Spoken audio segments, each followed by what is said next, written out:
Good morning, students.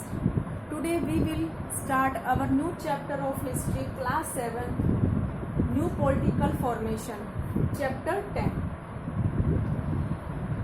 इस chapter में हम क्या डिस्कस करेंगे कि भी मुगल एम्पायर के बाद, उसके पतन के बाद भी क्या क्या भी नई पॉलिटिकल फॉर्मेशन क्या क्या आई, क्या क्या चेंजेस हुए उसमें, हमारे इसमें वर्ल्ड में भी और हमारे इंडिया में भी, ये सब हम इस चैप्टर में डिस्कस करेंगे.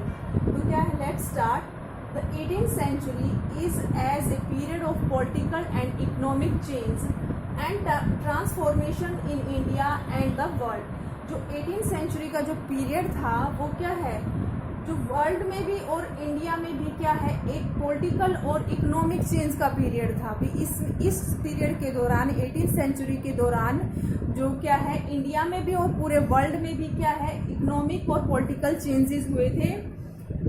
In many parts of the world, old monarchies were breaking down, paving the way of emergence of a new political order. भी इस दौरान क्या है, वर्ल्ड के बहुत सारे पार्ट्स में, बहुत सारे भी कंट्रीज में क्या है, ओल्ड मोनार्कीज वर ब्रेकिंग डाउन. जो ओल्ड मोनार्की थी, जो मोनार्की सिस्टम था, वो क्या हो रहा था, खत्म हो रहा था. Paving the way for emergence of new political order. और क्या है, नई पॉलिटिकल ऑर्डर के साथ वो क्या हो रहा था, मर्ज हो रहा था या भी मिल रहा था. और जो ओल्ड मोनार्की सिस्टम था वो क्या है, ख़त्म हो रहा था और नई पॉलिटिकल ऑर्डर्स क्या है वो आ रहे थे. तो उसमें हमारे क्या है, द लेटर मुगल्स. भी मुगल्स जो एम्पायर था भी, उसमें क्या क्या हुआ था, क्या उसके बाद कौन कौन से एम्परर आए थे.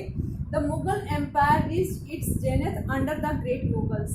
जो मुगल एम्पायर था, वो जो ग्रेट मुगल्स एम्परर थे, उनके उसमें क्या है, जेनिथ यानी अपनी ऊंचाई पर था. इस दौरान जब मुगल एम्परर क्या था, ग्रेट मुगल्स के दौरान जो मुगल एम्पायर था वो अपने क्या है, शीर्ष पर था यानी ऊंचाई पर था. Closing years of the 17th century. 17th century के भी लास्ट में it was beset by number of problems.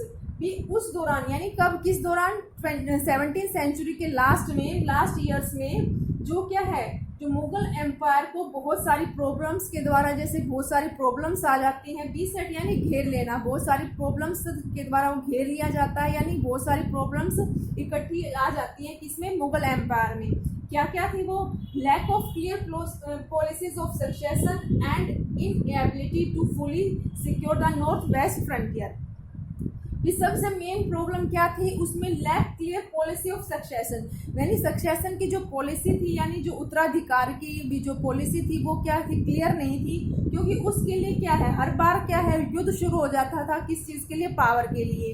तो और इसके अलावा and the inability of to fully secure the north west frontier. और जो नॉर्थ वेस्ट का जो फ्रंटियर था उसमें भी क्या है, वो पूरी तरह से सिक्योर उसको करने में क्या है, अनेबल थे. कौन, एम्परर, मुगल एम्परर.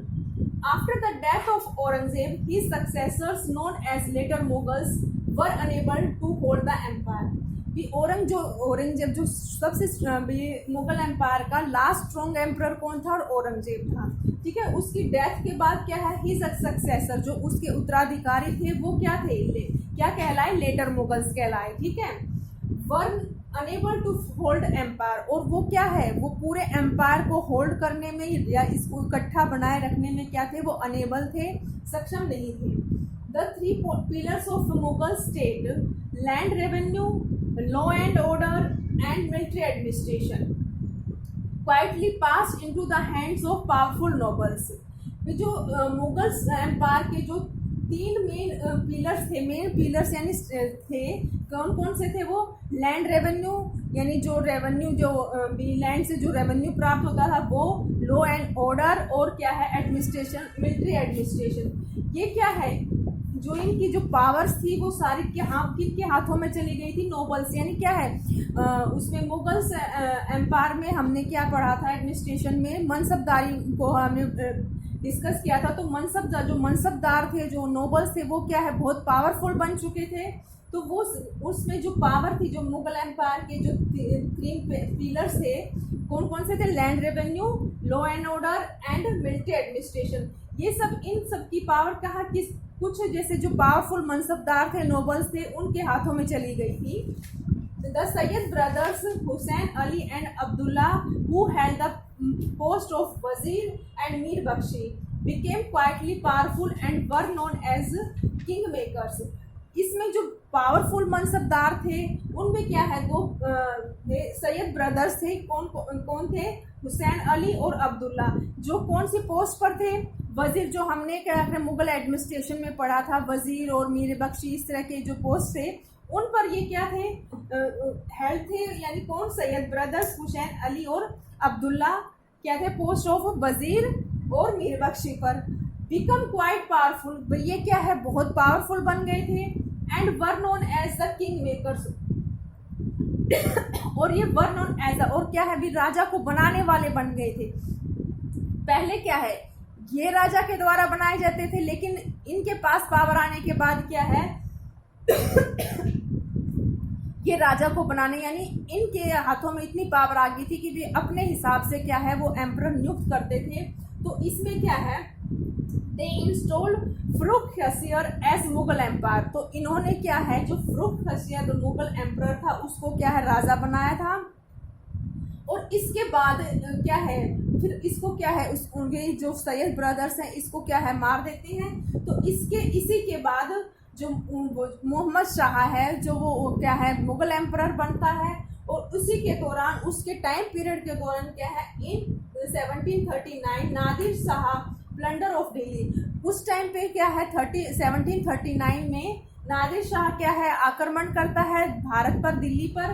तो क्या है, वो he carried away immense wealth including the Kohinoor diamond and peacock throne. और वो जो भारत से यानी दिल्ली से वो बहुत सारी क्या धन दौलत लूट कर लेके जाता है। और उसमें क्या है, कोहिनूर डायमंड था, जो कोहिनूर हीरा था, और पीकॉक थ्रोन यानी तख्ते ताउस था, जो भी शाहजहाँ का जो उसने अपना जो सिंहासन बनाया हुआ था उसमें क्या बनाया हुआ था, उस पीकॉक थ्रोन था। और उसी के अंदर क्या है, वो डायमंड, कोहिनूर डायमंड लगा हुआ था। तो वो जो नादिर शाह था वो उसको भी लूट कर लेके जाता है। Soon after, शाह आलम द्वितीय was appointed the Mughal ruler. फिर इसके बाद, इस डेथ के बाद क्या है, जो शाह आलम द्वितीय है वो क्या है, मुगल एम्परर बनता है। और इसी के टाइम पीरियड में क्या है, around this time the English east India company had established fort eight Bombay, Calcutta and Madras. भी शाह आलम द्वितीय के टाइम पे ही क्या है, जो ब्रिटिश जो ईस्ट इंडिया कंपनी है वो क्या है, स्थापित हो चुकी होती है। और उसने अपने फोर्ट्स बना लिए होते हैं, कहाँ पर, बॉम्बे, कैलकाटा और मद्रास में। तो इसमें क्या है, in order to curb the growing power of the English, वो क्या है, उनकी जो पावर्स थी क्या है, वो बढ़ रही थी, किसकी, इंग्लिश, ब्रिटिश की। तो Shah Alam second formed an alliance with Mir Qasim the nawab of Bengal and Shujauddaula the nawab of Awadh. जो शाह आलम द्वितीय था, मुगल एम्परर था, उन्होंने क्या है, जो बंगाल का नवाब था मीर कासिम और जो अवध का नवाब था सुजाउद्दौला, उसके साथ मिलकर उन्होंने क्या है, किसके अगेंस्ट लड़ाई की थी, अंग्रेजों के खिलाफ। तो they fought the battle of Buxar against the English on 22 October 1764। They fought the battle of Buxar, यानी 22 अक्टूबर 1764 में क्या है, बक्सर की लड़ाई होती है। किस किस के बीच में, मुगल एम्परर एक साइड में मुगल एम्परर, अवध का नवाब सुजाउद्दौला और बंगाल का नवाब मीर कासिम और ईस्ट इंडिया कंपनी के बीच में। तो इसमें however the battle resulted in the defeat of Mughal alliance and the surrender to Diwani or the right to revenue collection of Bihar, Bengal and Orissa to the English। इस जो बक्सर का जो battle होता है, इसमें क्या है, जो ये नवाब हैं ये हार जाते हैं और उनको क्या है, जो दीवानी होती है, जिसकी बंगाल, बिहार और उड़ीसा की दीवानी, जिससे भी उन्हें रेवेन्यू प्राप्त होता था, वो किसको दे दी जाती है, ईस्ट इंडिया कंपनी को दे दी जाती है। तो इसके बाद जो बहादुर शाह जफर है वो क्या है, लास्ट मुगल एम्परर होता है और supported the rebels who participated in the revolt of 1857 भी वो क्या है, जो बहादुर शाह जफर है, लास्ट एम्परर ऑफ मुगल है, वो क्या है, जो रिवोल्ट होता है 1857 का, वो उसमें क्या है, रिबल्स यानी जो विद्रोही होते हैं, जो बागी हैं, उनको क्या है, सपोर्ट करता है। After the failure of the revolt, भी जब वो रिवोल्ट फेल हो जाता है, he was exile to Rangoon, भी उसको क्या है, एक्साइल कर दिया जाता है, यानी उसको देश निकाला दे दिया जाता है, और उसको कहाँ भेज दिया जाता है, रंगून में। और he died in 1862। His son were killed by British, thus bringing an inglorious end to legendary Mughal empire. और जो उसके सन हैं, जो बहादुर शाह जफर के जो सन थे, वो किसके द्वारा मार दिए जाते हैं, ब्रिटिश के द्वारा। और इस तरह से जो मुगल एम्पायर जो बहुत ज़्यादा जैसे भी इनग्लोरियस एंड, उसका जो लेजेंडरी मुगल एम्पायर था, उसका क्या है, बहुत बुरा अंत होता है। Now reason for decline of the Mughal empire, Mughal empire के पतन के क्या कारण थे, इसको हम अपने प्रीवियस चैप्टर द मुगल्स में भी डिस्कस कर चुके हैं। उसमें भी हमने ये रीड किया था भी उसके क्या है, डेक्लाइन के क्या रीज़न थे। Aurangzeb was the last great Mughal emperor. जो औरंगजेब था वो क्या है, ग्रेट मुगल एम्परर था, लास्ट था। He was strict ruler and expanded the empire. भी वो कैसा एम्परर था, ही वाज स्ट्रिक्ट, वो बहुत ज़्यादा सख्त था, एंड एक्सपेंडेड द एम्पायर, और उसने क्या है, अपने एम्पायर को क्या है, बहुत ज़्यादा फैला रखा था, फैला लिया था। यानी उसका नॉर्थ से लेकर साउथ तक भी उसका पूरे उस पे, यानी पूरे इंडिया सब कॉन्टिनेंट पे क्या है, पूरे उस पर उसका अधिकार था। He was unable to hold together diverse section of the population।